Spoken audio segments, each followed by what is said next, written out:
Good morning. Here we are starting another week together, and I'm so glad we get a moment or two together each day. I want to encourage you, fill your day with the things of God, Bible reading and prayer, sing some good hymns. Get a hymnal at home and sing. There's all kinds of great things online, of course. There's all kinds of junk online as well.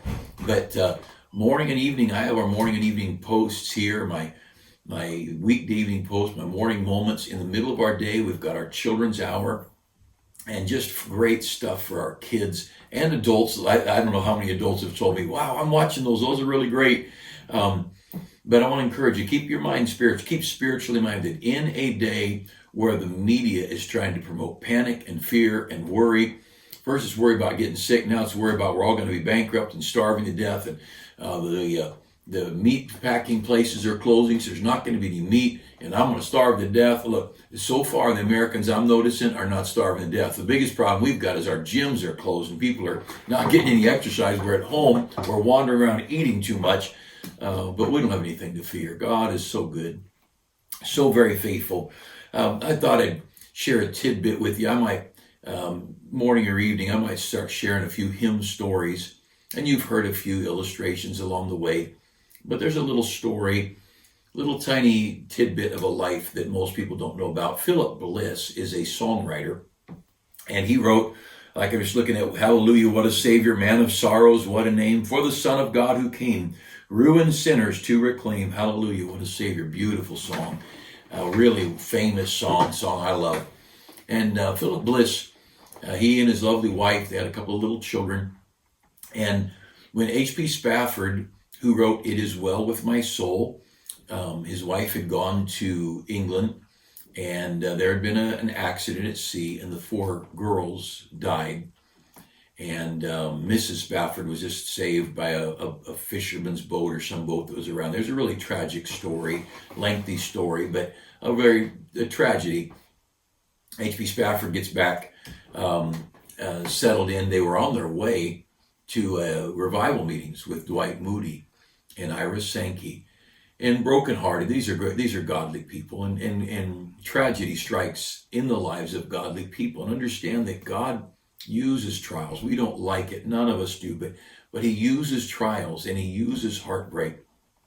And in this case, H.P. Spafford comes home and pins those words. Some say that on the ship, as he was near the place of the accident, some of the writing happened, but irrelevant. He wrote, when peace like a river attendeth my way, when sorrows like sea billows roll. When you hear that his four daughters died in a boat accident at sea, suddenly the sorrows like sea billows roll. Puts a whole new perspective on the song. But he comes home, he meets Philip Bliss, who's a songwriter, and it was Philip Bliss who put the music to It Is Well With My Soul. Hallelujah. You can flip through your hymnal, you'll see Philip Bliss's name over and over. And but the story about Philip Bliss, just a quick story. He was invited to work at a meeting, and this is irrelevant. He was going to meet Moody and Sankey both, I believe. But it was wintertime, just a couple days after Christmas, and his children were little children. And he left his children with his mother-in-law, rode the train into Chicago, and something happened. And as the train crossed a canyon, a frozen river, the bridge gave way, and the cars, there was 100 and some people, and the engine, everything went crashing down. And not only the tragic crash, but then it caught on fire. And this is around the turn of the century, and so the cars were made of wood, and it started on fire. And Philip Bliss is able to get out through a window and climb out, orienting himself, realized he couldn't find his wife. He goes back where he thought they were and found her pinned under some seats and different things. And he goes back in. He could not loose her. And he was not going to leave his wife to die alone in a fire. And this godly man, famous songwriter, spent the last moments of his earthly life in the arms of his wife as they died together. And he chose to give his life to not leave her alone. And that's a that's a real life romance story of a couple who love God, no fear of death in the end, and but they gave us some. Boy, our hymnal is full of music. Philip Bliss wrote us, but just a reminder that there are trials in the lives of godly people, but there's a land that's fairer than day, and by faith we can see it afar. And this world's not my home. I'm just passing through. Don't get too secure in this world. This world's not our friend.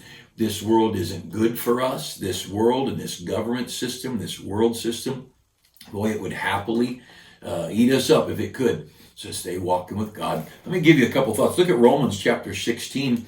If you have a Bible in Romans 16, I did a couple of these morning moments from a little room, a little apartment kind of place my wife and I rented up in the San Jose, Santa Clara area. We got to go up last week and visit our son Josiah and see his girlfriend and her family. And what a great family. What a great family. And I just no end of admiration for this couple. The three godly girls they raised and faithful in the ministry. The dad is a deacon and worked on the bus routes, and now the buses are, of course, shut down for a little while. But we're up there, and we went to dinner, and we had elk burgers. And he's a hunter, and his daughter is too, my son's girlfriend, and they had elk, and they ground some of the elk up into hamburger. Only it tasted so good. Mrs. Goddard says maybe the best elk and the best hamburger she'd ever had. We found out he took bacon ends, which are a lot of fat and some meat, but more fat than meat, and he grinds the bacon ends in with the elk meat, and wow, does it make great burgers. But we had a great time. What a lovely family, the Sousley family, and she teaches some of our young people in Bible college, but we enjoyed being there. So we had to spend a couple of days up there and back here, and thank you for the great Sunday. Thank you for your faithfulness. And we're making plans now. We are planning on getting back into our auditorium, and we're making plans of the transitioning. It's going to happen. It'll work out. But let's be faithful and let's walk with God. Look, if we're not walking with God, there's no point in us having a church. There's no point in empty religion. We're supposed to walk with God and love God and then tell others of the God we love.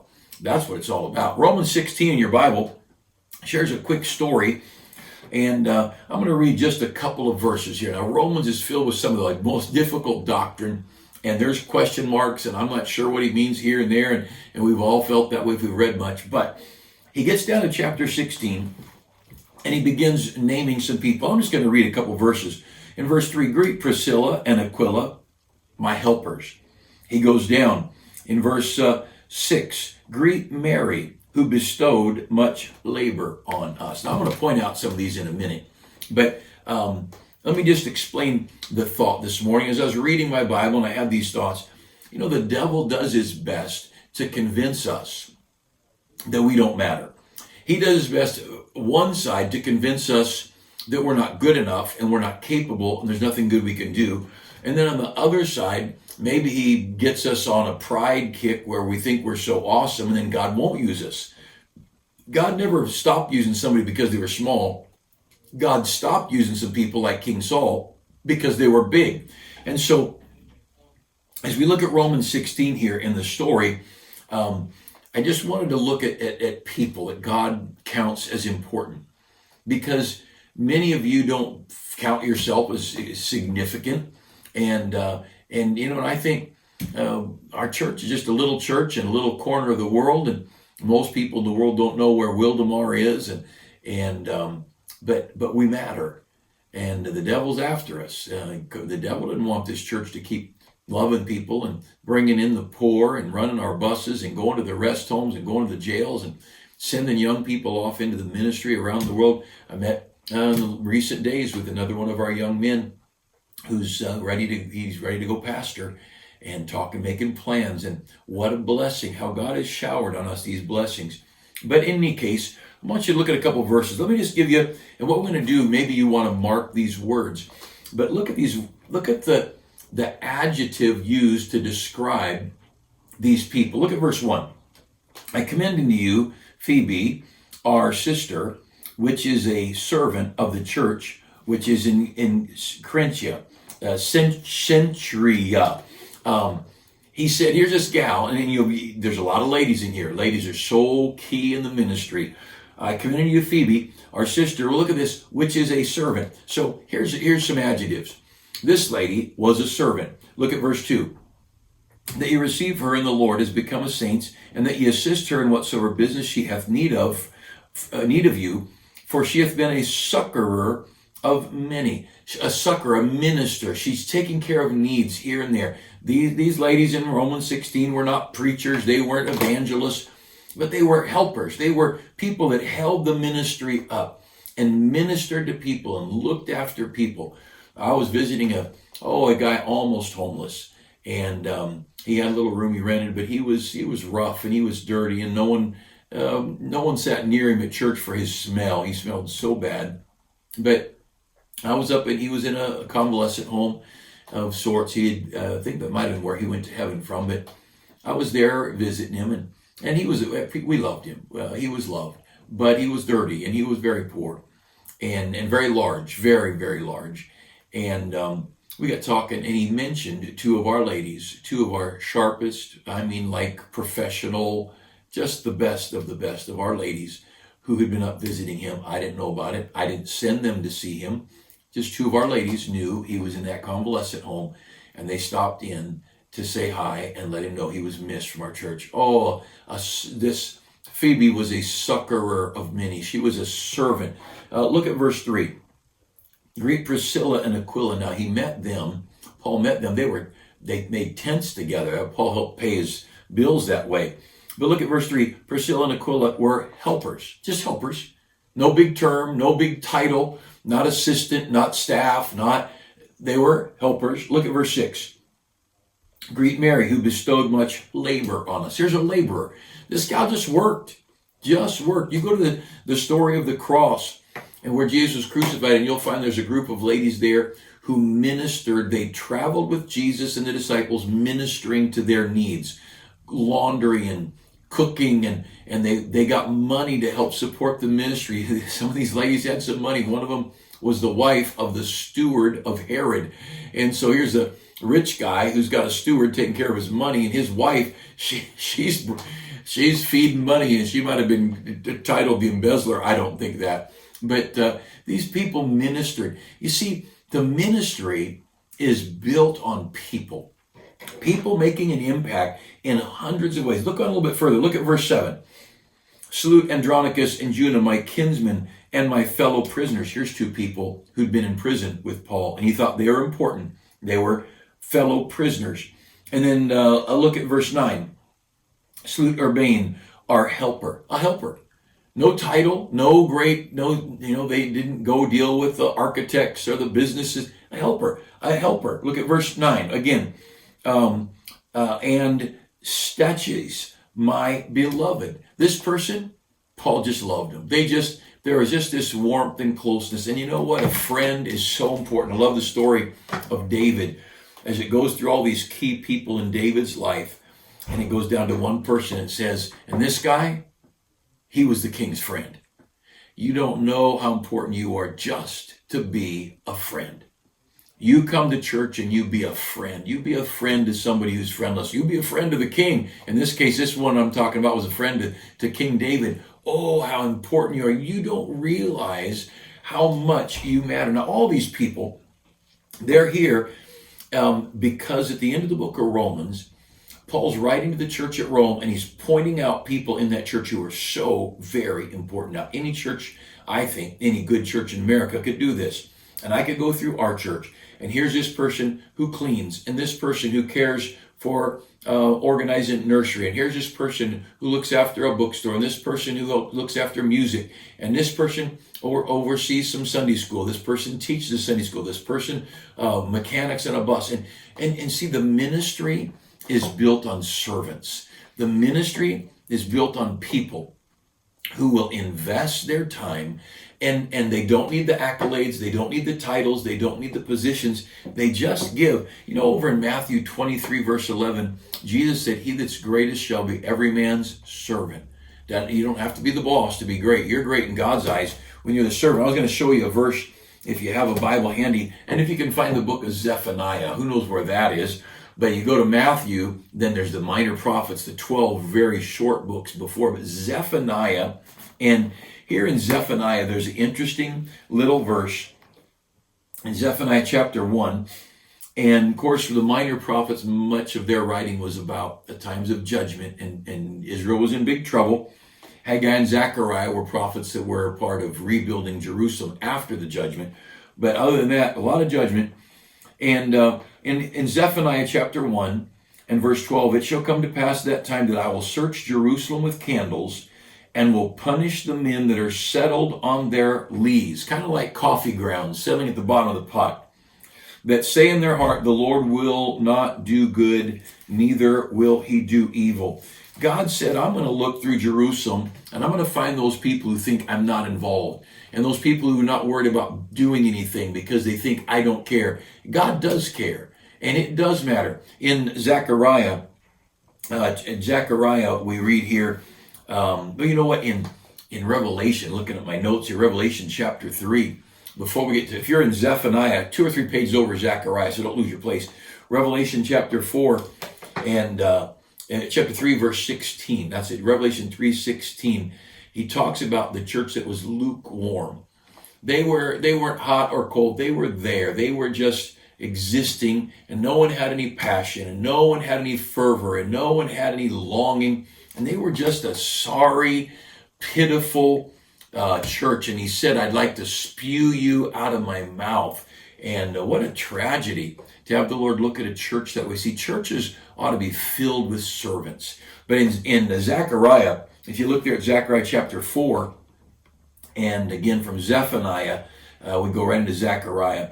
Zechariah chapter 4, verse 10, for who hath despised the day of small things? Now he's talking about the rebuilding of the temple because it was smaller, not as elaborate as the one Solomon built. But God said, I'm the one who makes it powerful. It's not the building, it's the Spirit of God. And that's where he says in a bit here, not by might nor by power, but by my Spirit, saith the Lord. But he says, who hath despised the day of small things? You see, the Lord notices little things. The Lord notices the widow's, think about it. The Lord notices the widow's mite. The Lord notices the boy's 2 fish and 5 small loaves. The Lord notices all these little things that sometimes we forget about. There are the shepherds. Who is it that the angels announced the birth of Christ? To a few shepherds out in the field. They were insignificant. Don't even know their name. Who is it that pointed Naaman to Elijah to be healed of his leprosy? A little handmaid. Don't even know her name. And all these times, all these wonderful things God did. You know, why would God record these stories of little people if little people didn't matter? See, there are no little people because servants are great in the eyes of God. And how thankful I am for those of you who serve. And right now, no Sunday school, no rest home services, no jail services, no bus routes running. That's a tragedy. But God knows your heart. And I hope you keep your heart tender toward the ministry. And I hope many of you right now are praying, God, help us get our buses running. God, help us get back into our rest homes. And God, help us get back into our Sunday schools. Oh, how we need Sunday school. Boys and girls all over this community, they need Christ, and they're going to get it through the unknown Sunday school teacher, the unknown orchestra player, the unknown choir member, that unknown single mom, or that unknown couple who raised a little child who grows up to do something great for God. All you matter. There's no little lives, there's no little people, and there's certainly no little things you do for others. God notices. I hope you have a great Monday, and let's be praying for a great week and for God's blessing on us.